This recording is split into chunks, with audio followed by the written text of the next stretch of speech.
വ്യാജമായി ആഭ്യന്തര മന്ത്രാലയത്തിന്റെ ബോർഡ് വെച്ച SUV പോലീസ് പിടിച്ചെടുത്തു.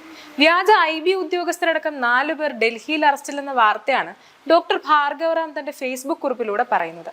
കനത്ത സുരക്ഷയ്ക്കിടയിൽ ഇക്കഴിഞ്ഞ ശനിയാഴ്ച രാത്രി 11:30 ഡൽഹിയിലെ കൊണാട്ട് പ്ലേസിൽ ഔട്ടർ സർക്കിളിൽ പിക്കറ്റ് പരിശോധനയ്ക്കിടെ ആഭ്യന്തര മന്ത്രാലയത്തിന്റെ ബോർഡ് വെച്ച ഒരു വെളുത്ത SUV പോലീസ് തടഞ്ഞു നിർത്തി കസ്റ്റഡിയിലെടുക്കുകയും യാത്ര ചെയ്ത ഡ്രൈവർ ഒഴികെ 4 പേരെയും അറസ്റ്റ് ചെയ്യുകയും ചെയ്തു.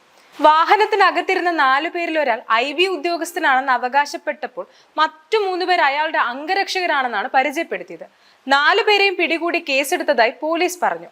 21 വയസ്സുള്ള ഉത്കർഷ് ശുക്ല താൻ IB ഉദ്യോഗസ്ഥനാണെന്ന് അവകാശപ്പെട്ടപ്പോൾ അഖിലേഷ് പാണ്ഡെ, അങ്കിത് പാണ്ഡെ, രാജ്കുമാർ എന്നിവർ IB ഉദ്യോഗസ്ഥന്റെ അംഗരക്ഷകരാണ് എന്നാണ് അവകാശപ്പെട്ടത്. എല്ലാവരും ലക്നൌവിൽ താമസിക്കുന്നവരാണ്. താൻ IB ഓഫീസർ ആണെന്ന് സ്ഥിരീകരിക്കാൻ ഹാജരാക്കിയ അസിസ്റ്റന്റ് സെൻട്രൽ ഇന്റലിജൻസ് ഓഫീസർ എന്ന് രേഖപ്പെടുത്തിയ തിരിച്ചറിയൽ കാർഡിൽ ജോലി ചെയ്യുന്ന പ്രദേശത്തിന്റെ പരിധി ഇന്ത്യ മുഴുവൻ എന്ന് രേഖപ്പെടുത്തിയതാണ് പോലീസിന് സംശയം വർദ്ധിപ്പിച്ചത്. സംശയം ദൂരീകരിക്കുന്നതായി പോലീസ് ആഭ്യന്തര മന്ത്രാലയത്തിൽ ബന്ധപ്പെട്ടാണ് തിരിച്ചറിയൽ കാർഡ് വ്യാജമാണെന്നും ശുക്ലയ്ക്കും കൂട്ടർക്കും ആഭ്യന്തര മന്ത്രാലയവുമായി യാതൊരു ബന്ധവുമില്ലെന്നും സ്ഥിരീകരിച്ചത്. ഇന്ത്യൻ റെയിൽവേയിലെ സ്റ്റേഷൻ മാസ്റ്റർ എന്ന് രേഖപ്പെടുത്തിയ മറ്റൊരു തിരിച്ചറിയൽ കാർഡും വിശദ പരിശോധനയിൽ ശുക്ലയുടെ കയ്യിൽ നിന്നും കണ്ടെത്തി.